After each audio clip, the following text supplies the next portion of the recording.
I love the presentations before me, kind of switching to think about the water resources.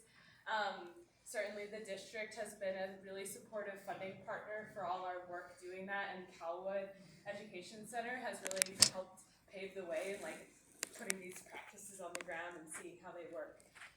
So what I wanted to talk about today is how the river program with the Watershed Center is working with the St. Vrain Forest Health Partnership and all that forestry planning to integrate the river resiliency components. So I've just loved all these presentations of all the patchwork going on to like really address the scale of all the forest issues.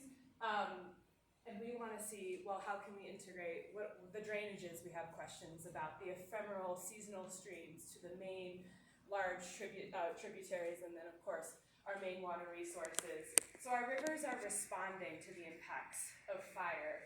And so here we talk about, how can we mitigate the impacts at the source in the forest, mitigate high severity fire, and then how can we prepare our rivers to swell and respond to those impacts. And that's how we classify hazards. So after high severity fire, we have risk for debris and mud flows. This is an image of what a debris flow can look like. So it's sediment, all sizes, organic material, large trees, really having risk to homes and infrastructure.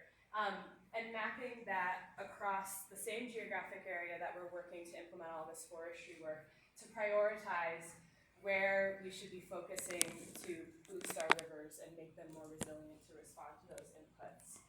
So this is a nice watershed image from the mountains all the way into our cities of how we connect what our hazards may have impacts. Is a little bit of a scary scene, but we really are trying to understand in a reasonable but impactful fire, so like a large scale 15,000+ acres, which is not out of the question.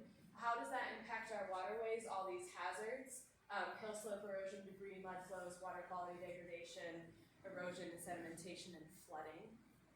And how do they overlay with our values at risk to our water intake structures, to our homes, roads, and life and property? And then after all that modeling and evaluation, which we're working through this next year, we will have locations on a map that rise to the top.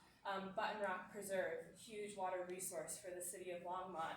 That's going to probably rise to the top in this scenario.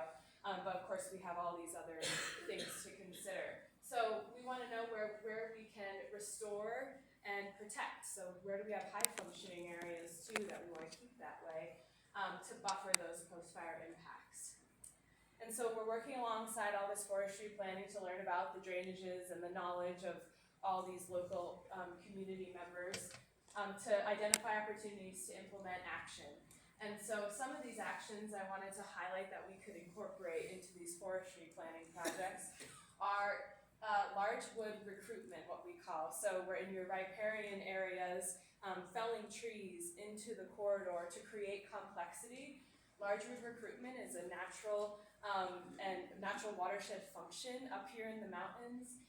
And so where can we bolster that? They can pose to create complexity and habitat, but they can also trap sediment and kind of keep things on the landscape and regulate the impacts after fire and also just different watershed events. Other features we can incorporate, we really love to think about beavers as natural systems engineers. And we know they've existed where we are on Highlands Camp in recent history, and then all the way through the 1800s where they were so prevalent. So where can we incorporate beaver mimicry?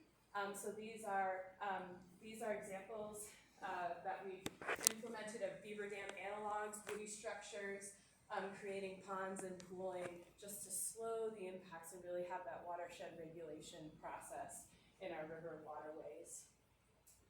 And then of course, beaver reintroduction. So across the state of Colorado, they're working to come up with a beaver state management plan, and it's just becoming a really hot topic and a lot of interest. We hear a lot of interest from our community and managers across the state, and of course thinking about that locally. And so, and of course, in this image here shows what beaver complexes how they can behave as protective barriers and buffers during wildfires. So this entire surrounding area was burned, and the resiliency that beavers offer, keeping that riparian corridor protected and sustained, but also how they help buffer watershed process and keep things from passing downstream too quickly.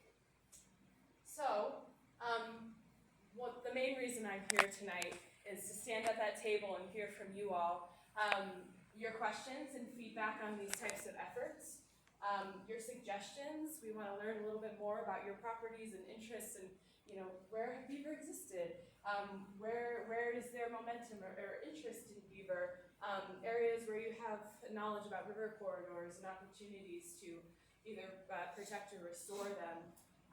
And then do you have a drainage in a forested area that we could pair that complementing forest and river restoration?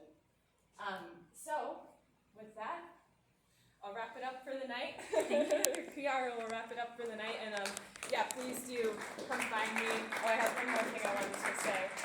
We do have some really great resources about those types of strategies, large wood, and the benefits of beaver in our watershed. And we love to offer those resources and work with landowners to implement these projects. We do that through grant funding, and we also do that through landowner support and just community support. So we also are fundraising for a project in the town of Lyons that we can talk to you about as well if you want to learn a little bit more about how we're actually implementing those strategies on the ground, and if you want to support that. Thanks.